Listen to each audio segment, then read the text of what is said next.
Well, hello, good evening, everybody. Welcome back. Jiujitsu2000 here today. I'm back, and I've got an interesting video for you. Today, I want to talk about this.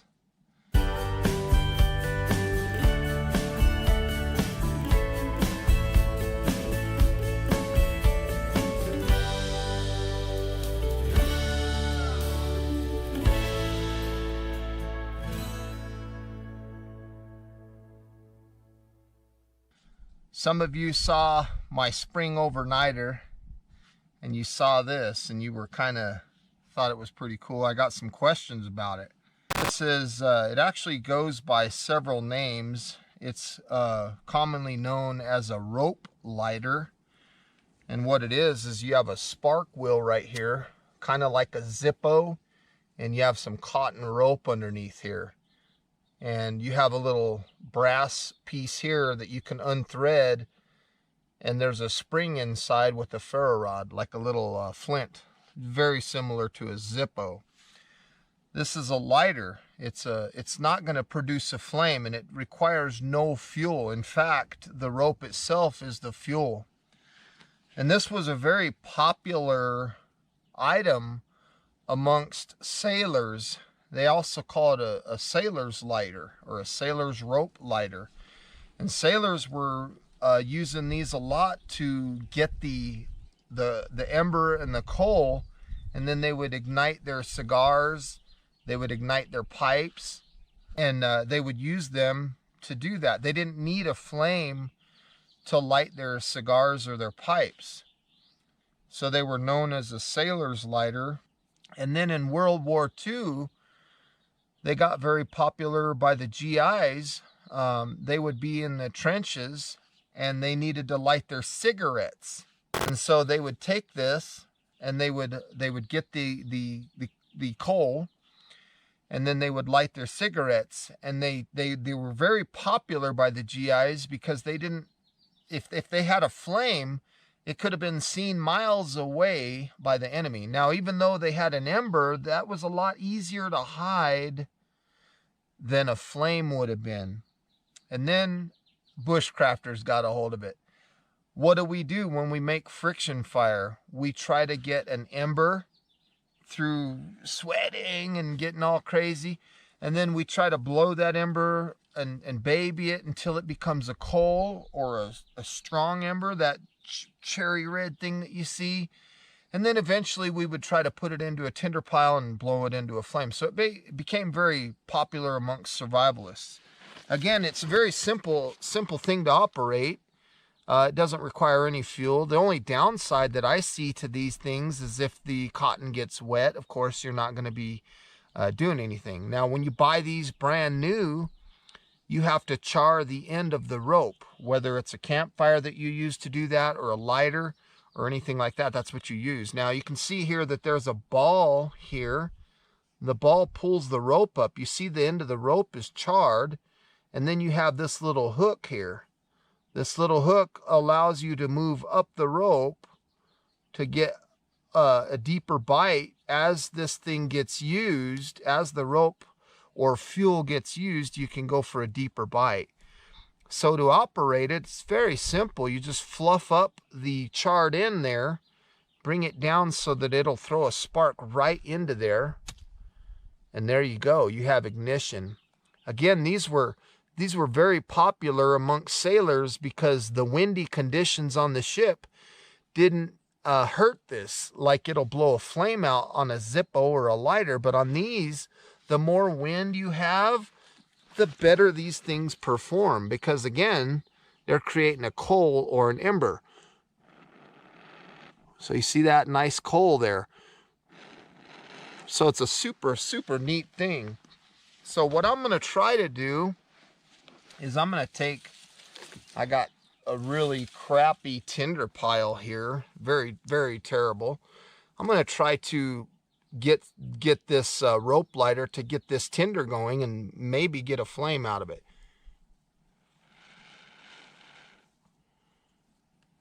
So I'm trying to transfer that coal into this tinder pile.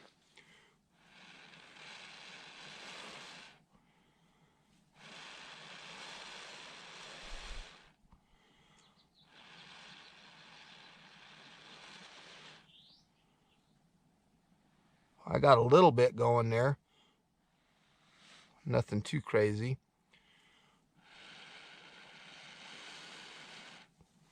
It reminds you of a cigarette.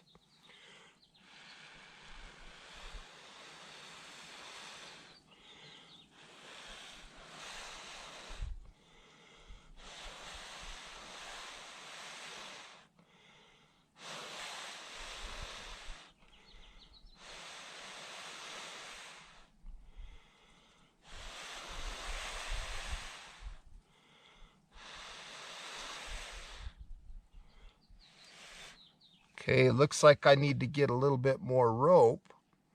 So to do that, you got to pull this down a little bit, and it'll make this smaller. And then I'll probably have to relight it, because once that ball goes in there, it puts it out and makes char again.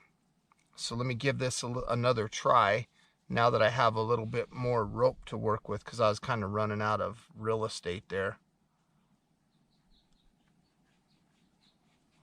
Punch that in there like that. Let's get this baby down. Let's get that baby cranked up again. Let's give it another shot. There we go. It's very easy to ignite. And again, this is a terrible, terrible tinder pile that I'm using. This is just ridiculously terrible. Probably an F if this was a bushcraft class.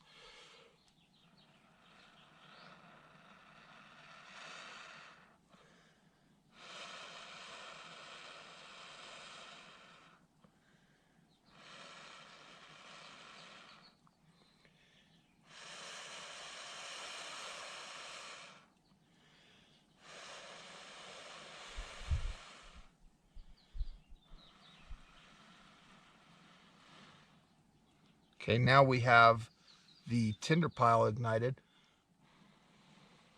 Now I can pull this rope lighter down, and that ball will seal against the tube, and it chars that back up.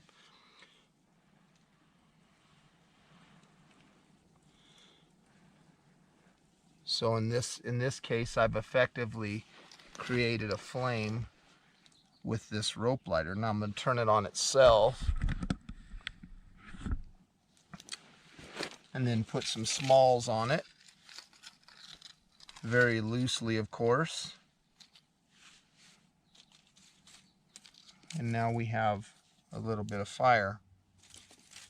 So you can see why these were popular amongst bushcrafters. Took me a little bit of time to get it going,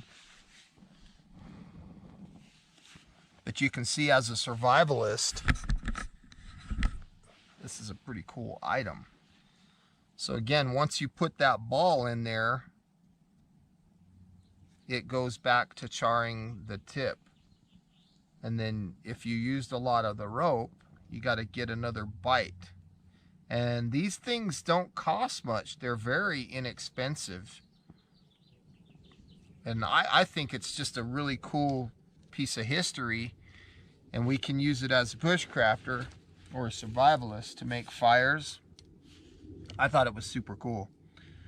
So folks, I want to say thank you for joining me today on this video of this rope lighter.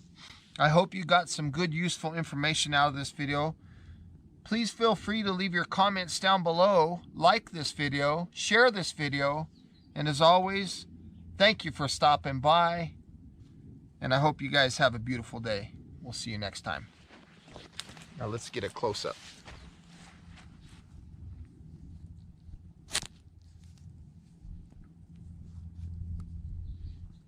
See how effective that is?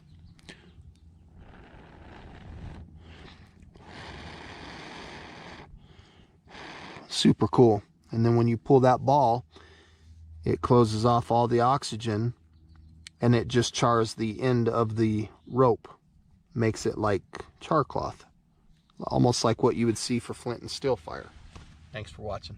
Have a beautiful day. We'll see you next time.